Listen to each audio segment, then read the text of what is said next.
How dare you do such a thing?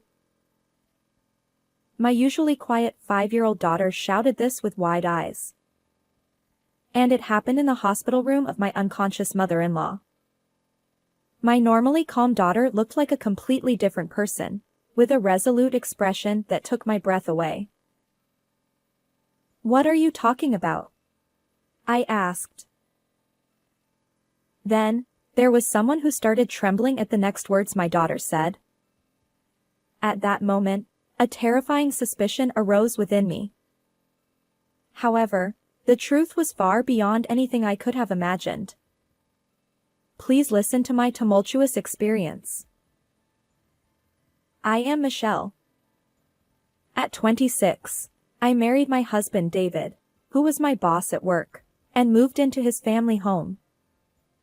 Since I was originally in charge of the e-commerce department, I was allowed to switch to working from home after getting married.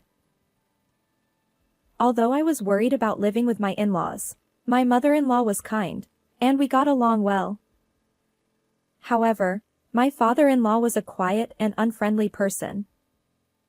When I talked to him, he often ignored me, only responding with a yes or a no. I spent my days anxious, wondering if he really disliked me. When I consulted my mother-in-law, she would only say, "He doesn't dislike you. He's just not good with words.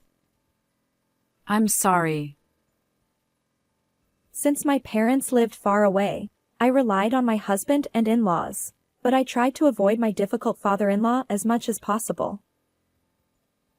After that, my daughter Emma was born. She had beautiful dark eyes. However, there were some concerning behaviors. By the time she was 2, she could speak and had the ability to read people's minds. For example, Mom, Grandma seems to have a headache. What? Worried, I asked my mother-in-law if she was feeling unwell. How did you know? I've had a migraine since this morning. I didn't tell anyone because I didn't want to worry anyone. Oh, I just thought you looked a bit pale. I didn't want to surprise my mother-in-law, so I didn't mention that Emma had guessed it. But I was amazed by Emma's mysterious power. By the time she was 3, she started saying things that seemed to see right through my heart. Mom, I hope you can get along with Grandpa. What? Why do you think that? Even though I treated my father-in-law normally on the surface, how did Emma know what was in my heart? However, at that moment, Emma started playing with her toys and didn't answer my question. When she was 4, something decisive happened that confirmed her powers. A few days earlier, an elderly neighbor who lived alone had passed away. Emma was talking to herself while looking out the window. I understand. It's in the garden. She said this, filled a cup with water, and started to go outside. Worried, I followed her and discovered a small flower seedling planted in a pot in the corner of the neighbor's garden. The deceased lady next door asked me to do this. Emma said this as she watered the seedling. Maybe Emma can communicate with her mind. I believed this, but my husband didn't. In fact, he found it creepy. Your poor parenting is making her a weird kid with delusions. You need to raise her better. Are you saying everything Emma says is a lie?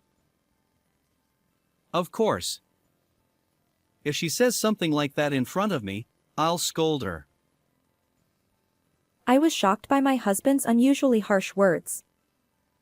At that time, my father-in-law was nearby and overheard our conversation, but he turned his face away and pretended not to hear, not even defending me. I felt quite frustrated. I thought about consulting my mother-in-law, but it would mean speaking ill of her son and husband, so I kept quiet.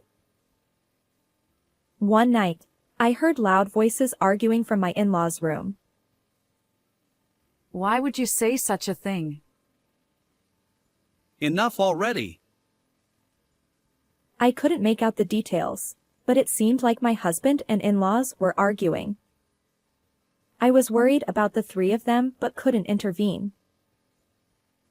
When my husband returned to our bedroom with a flushed face, he explained that he had argued with his father because he was being harsh on his mother, and my husband had defended her. This was something my father-in-law was capable of. I believed my husband's story and sympathized with him for standing up for his mother. A few days after that argument, something terrible happened. That day, I had a meeting at the head office. Suddenly, I received a call from my husband. Michelle, something terrible has happened. Why are you so panicked? Mom collapsed while scratching her throat and is now unconscious.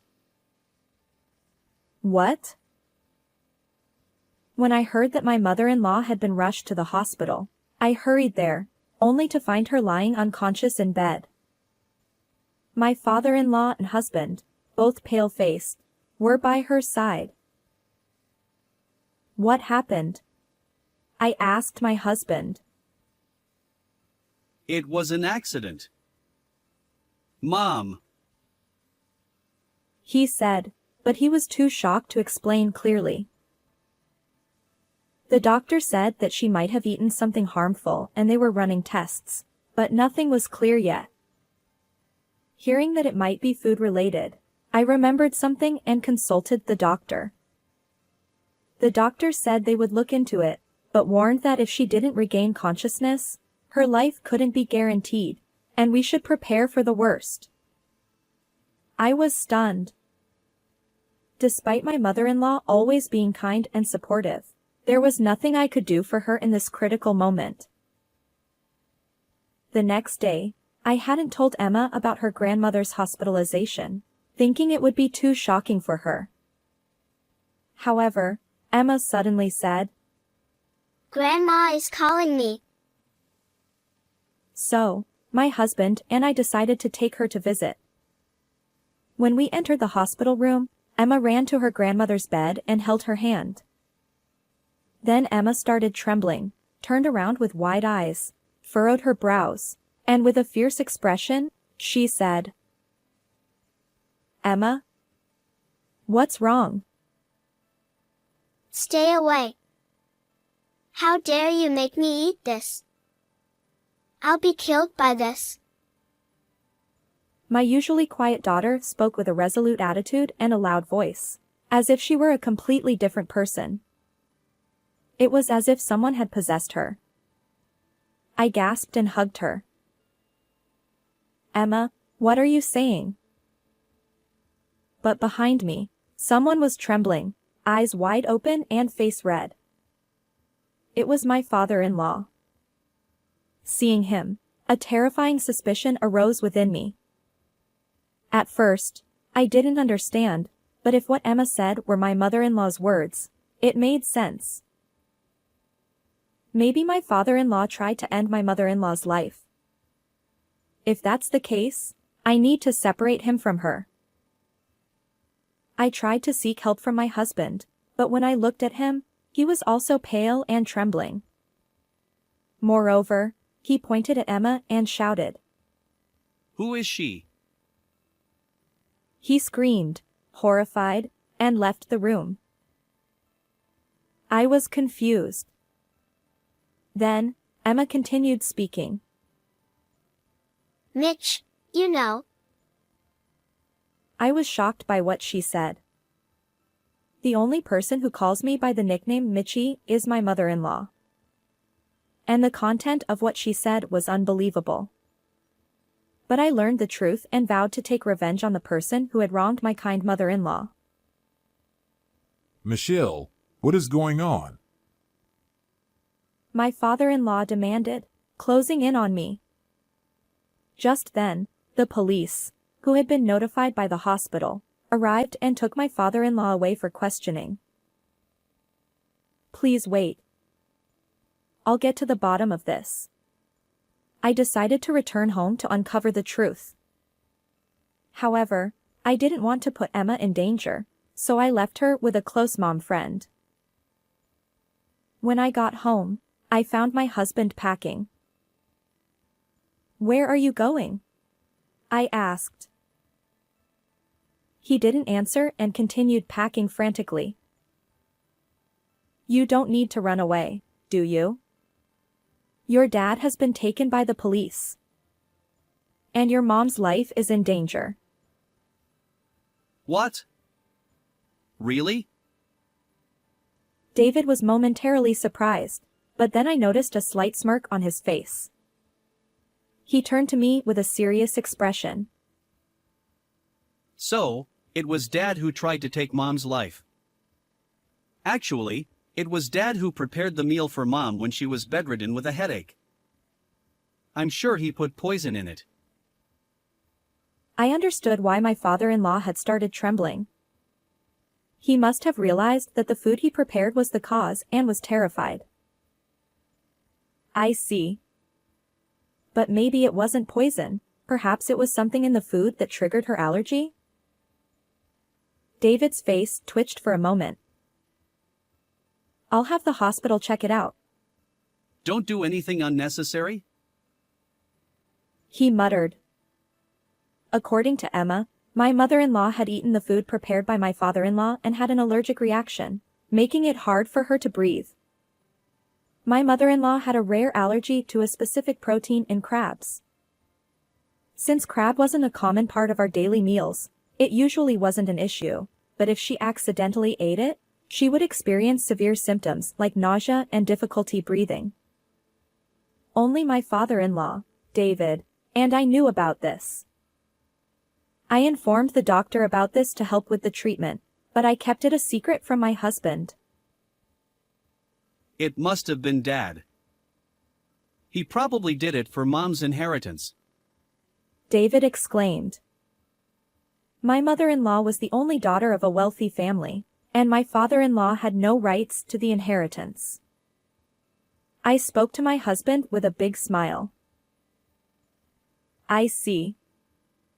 But if your dad tried to end your mom's life, he would lose the right to inherit. Oh. So all of your mom's assets would go to you? Lucky you. That's right. I'll be rich.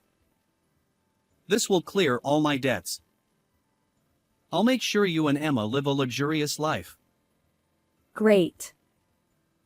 I'm so happy. I've always wanted to live a life of luxury. But do you think your dad will admit to what he did? When I murmured this with concern, David's eyes narrowed sharply, and the corners of his lips curled into a sinister smile.